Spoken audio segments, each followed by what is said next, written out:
82 instead of 85. Did that affect anything you did? Yeah, it's horrible. What was the effect? You can't take 3 more players, and that's like a toothache. I mean, every time you say, okay, let's go, we can't. Let's go, we can't, and then you start juggling the numbers. So yeah, it's significant. Those are 3. Someone says, well, you only have 3 scholarships left. Wait a minute, that could be 3 Braxton Millers or John Simons, or so 3 scholarships is a significant medal. It's not easy to deal with. Did you have to back off any kids that you had? Yeah, probably made a couple mistakes. Yeah, we probably made a couple mistakes. No, we had to back off some guys that were. Some offers were there, and then we said, no, we're going to have to pull that offer, and that's hard to do sometimes. You get one more today, will you make your number in August? I mean, Tim, I'm not prepared to answer that. We will make the number in August. So that's a problem if we don't. But. Yeah. Second row left, Bill. Irvin, what are the possibilities, since you've listed him as an athlete, as Troy Smith was? How do you see Wilson? Oh, Dontre Wilson? Dontre, yeah. I'm sorry. He's listed as an athlete. Oh, okay. I see him being a potential dual threat hybrid. You might hear the term that became kind of famous back when Percy started, the Percy name and all that. He's a guy that can run inside, outside, and also go.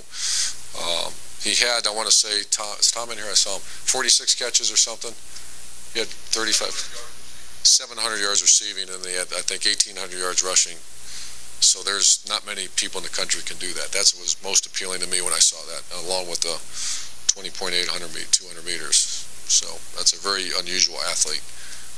So to answer your question, Bill, he'll be able to do both. Middle, Dave Biddle, Bucknuts. Coach, you mentioned if you went 3 out of 3 today, you would consider that knocking it out of the park, and you did that. Von Bell, James Clark, and then you're waiting on one more that you can't mention that you feel good about. Is that safe to say? Yeah, Von Bell, James Clark, and Dontre Wilson were the 3 that were. Oh, Dontre Wilson you're referring to, okay. Right. And then you're waiting on one more. And you feel good about the one you're waiting on? Yeah, we've been told good things. Okay, thank you. Back left, Matt. Just wondering what you talked about getting on the treadmill and everything. What's it like in here when you're waiting on a Von Bell or awful? It's terrible. Is it a game day type feel? What is the? Yeah, it is. It's if you could bottle it, I'd not have it around me very often. No, it's you know what's fine though. It's fine if you feel your team's prepared. If you're ready to go, it's not that bad a feeling.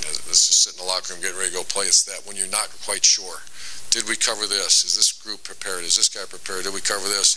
That's a bad feeling. Same thing with recruiting. With Von Bell, I mean, I say awful. It really wasn't awful because I was very involved in that. I know the guy that recruited him, and it was as good a job as I've ever witnessed.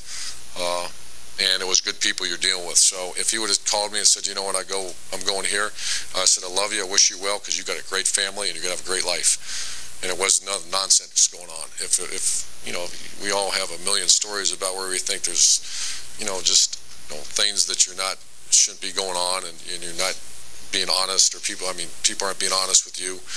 That's when you don't feel good about the situation. But that situation, when you'll really enjoy meeting Von Bill and his family, first-class family.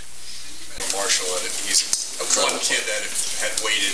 You get it. Are there kids on this list, fans and everything, get wrapped up in those last few guys? There's guys that you had committed a long time ago that signed today. Are there? I don't want to push you on the spot, but are there some guys that you think people aren't thinking about right now that you're equally excited? If you don't mind, I'll take a couple minutes and go through them. I think we have 2 corners that, if they didn't early commit, would be as good corners as there are in America, and that's Eli Apple and Cam Burrows, and they're doing a fine job for us right now. I think J.T. Barrett, when he did the Elite 11 and some of the feedback we got from him, if he didn't hurt his knee in some situation, he didn't early commit, he'd be another guy we'd be scratching and clawing and have a parade for him if he would have came on signing date. Joey Bosa, without question, one of the best players in the country. And a guy that committed early. The other guy, where's our Billy Price? Billy Price is 6'4", 305 from Austintown Fitch High School. That if he would have been one of those guys that put 9 hats out there, that he would have thrown the Ohio State hat, there would have been a big celebration around here because we believe he's that good of a player and that good of a person. So that's just Evan Lyle turned out to be, he's probably the most improved. He's the guy that we had to really think about taking his development, and he comes from a great high school, Centerville High School. He's one of the, I talked to some coaches who coached him down in the All-American Bowl. He's one of the most improved players. He started over some other big-time athletes. So, and then the name you say is Jalen Marshall. He's the guy that I just have a great relationship. We all do have a great relationship with him and his family, and they're first-class people that, I just vision him, not that I want him to do, I'd rather recruits do the way he did it, but you imagine Ohio State University and the state of Ohio and Buckeye Nation, if he would waited and put on a hat, that would have been a great day, because he's certainly, we think, if not the best player in Ohio, one of them. A couple more with Coach. Rob? Rob Aller, dispatch. Urban, you're obviously the closer. I'm curious about the openers, your assistants. When you put a staff together where you've been, how important is their ability to recruit? I don't mean just work hard. There's maybe a gift there, I don't know. Can you speak to that? I mean, do you have to research guys? Oh, yeah. Yeah, that's number one. That's number one. If the way I evaluate coaches and the way I look when I put a staff together is go out and find quality student athletes is number one job description. Number two is you take care of your group, your players, and the third one is then you can help us put together us offense and defensive schemes. Offensive defense schemes in college, much different than pros, because it's number 3 on the list. Number 1 is you got to go find players. And if you as a coach can't bring in a good player, your value, there's no value. Because that's the lifeblood of what we do is finding good players. And so. It's great that Tom was in Texas where you knew that, so that's part of the whole idea of bringing him in. No, that was all part of the deal. Whenever you hire a quarterback, I'm not being completely honest with you, the coordinator's a little bit different, but I knew very well Tom had a background in Texas, and I knew he was a good recruiter because I did that homework before we hired him. Very good recruiter. Last one for Coach Rusty. You talked about your chief rival being Michigan.